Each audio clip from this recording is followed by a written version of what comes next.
Assalamualaikum warahmatullahi wabarakatuh. Waalaikumsalam warahmatullahi wabarakatuh. Perkenalkan, nama saya Novi Nur Andini, mahasiswa KKN Sekolah Tinggi Agama Islam Yogyakarta 2022, Prodi Pendidikan Agama Islam. Di sini saya ingin menyampaikan tentang perintah berpuasa. Ada yang tahu puasa itu rukun Islam yang keberapa? Berapa?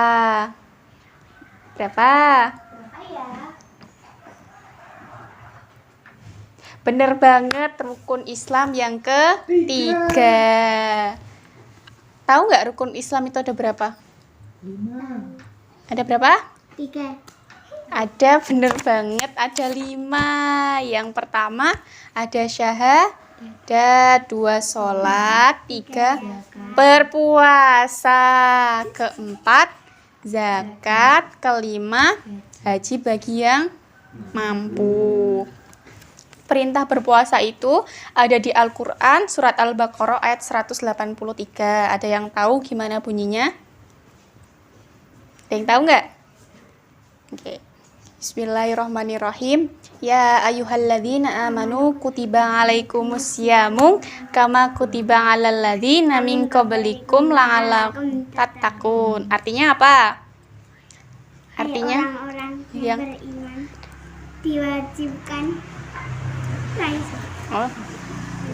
Artinya, wahai orang-orang yang beriman, diwajibkan atas kamu berpuasa sebagaimana diwajibkan atas orang-orang sebelum kamu agar kamu bertakwa. Ada yang tahu takwanya orang dalam berpuasa itu apa?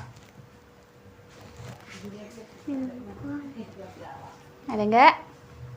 Takwanya dalam berpuasa itu adalah ketika seorang muslim meninggalkan apa saja yang dilarang oleh Allah ketika masuk bulan Ramadan. Apa aja contohnya? Makan, minum, maksiat, dan lain sebagainya.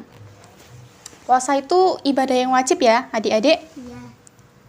Puasa tidak hanya menahan nafsu makan, tetapi juga menahan atau mengendalikan nafsu duniawi. Contohnya itu tadi, makan, minum, emosi, dan lain sebagainya.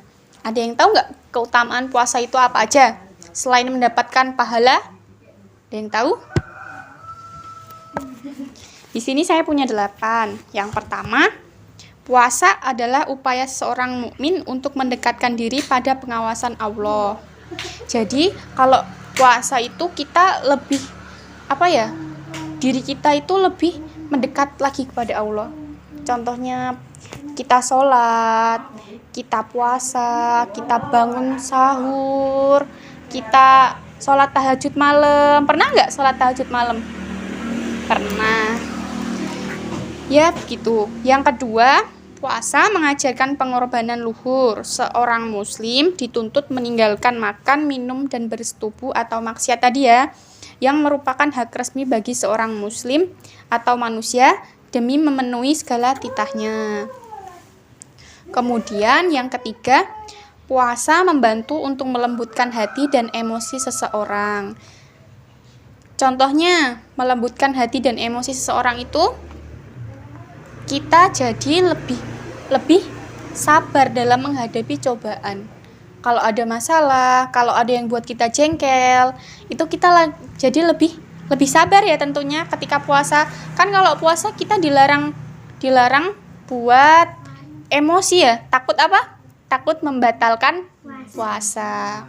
Kemudian yang keempat, puasa bisa menumbuhkan empati sosial. Contohnya empati sosial yang saya maksud di sini itu adalah kita bisa bersedekah ketika bulan Ramadan. Kenapa kita bersedekah di bulan Ramadan?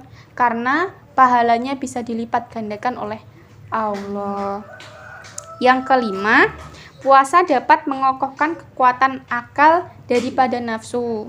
Maksudnya di sini mengokohkan kekuatan akal daripada nafsu. Jadi ketika ada seseorang yang buat kita jengkel, itu jangan kita langsung emosi, langsung marah-marah. Itu enggak. Di sini mengokohkan pikiran, yang dimaksud adalah kita berpikir lebih jernih lagi. Kita berpikir lebih, oh iya ya, kalau puasa itu enggak boleh marah, harus sabar, harus tenang. Kalau memang ada yang buat kita jengkel, kita cari solusinya dengan baik-baik. Misal ada yang buat kita jengkel, kita ajak ngomong baik-baik, apa sih masalahnya, nanti kita cari solusinya bareng-bareng. Kemudian yang keenam, puasa membuat manusia menyadari kelemahannya, bahwa ia tidak bisa hidup tanpa makan dan minum. Jadi ia tidak bersikap angkuh dan sombong terhadap orang lain. Jadi puasa itu kita itu dituntut buat enggak sombong, enggak boleh semena-mena sama sesama, enggak boleh saling mencaci, enggak boleh saling merendahkan. Kita kan sama ya di mata Allah, enggak ada yang membeda-bedakan. Enggak ada manusia namanya manusia sempurna, tuh enggak ada ya. Kemudian yang ketujuh, puasa mampu menjernihkan hati dan pikiran. Di sini yang dimaksud menjernihkan hati dan pikiran itu seperti tadi, ketika ada cobaan, ada banyak rintangan hidup ya, itu tuh kita lebih terbuka lagi pikirannya. Hati kita tuh lebih tenang, lebih sabar. Terus pikiran kita tuh nggak melulu tentang, wah dia bikin kesalahan sama kita harus bales, itu nggak. Jadi kita lebih berpikir, oh dia buat salah ya sama kita, oh ya udah deh, kalau bisa langsung kita maafkan. Kalau memang belum bisa, boleh kita punya marah, tapi jangan lama-lama, sesaat saja. Kemudian yang kedelapan, puasa mampu menjaga kesehatan dan stamina tubuh. Kenapa yang dimaksud menjaga kesehatan dan stamina tubuh itu? Kan kalau kita nggak puasa, otomatis kita tuh makan setiap hari. Otomatis lambung kita tuh juga bekerja setiap hari. Jadi kalau kita berpuasa, lambung kita akan jadi lebih sehat. Kenapa lebih sehat? Karena lambung kita bisa istirahat, nggak bekerja setiap hari. Kalian kalau maam berapa kali sehari? Maam berapa kali? 3 kali. 1, 2. Ya, kalau 1-2 kali itu dalam seminggu berapa? Dalam sebulan tuh udah berapa? Sedangkan kita puasa cuma sebulan ya, pas bulan puasa Ramadan. Nah, jadi seperti itu ya teman-teman, keutamaan berpuasa itu. Jika kita muslim, sehat akal dan raga. Maksud tahu nggak? Sehat akal dan raga itu apa? Sehat akal itu maksudnya kita enggak gila. Kita tuh tahu batasannya, kita udah balik, kita udah ngerti gitu loh ya. Kemudian sehat raga itu kita enggak sakit. Serta tinggal di tempat yang tetap, maka mari kita mendirikan perintah Allah, yakni puasa Ramadan.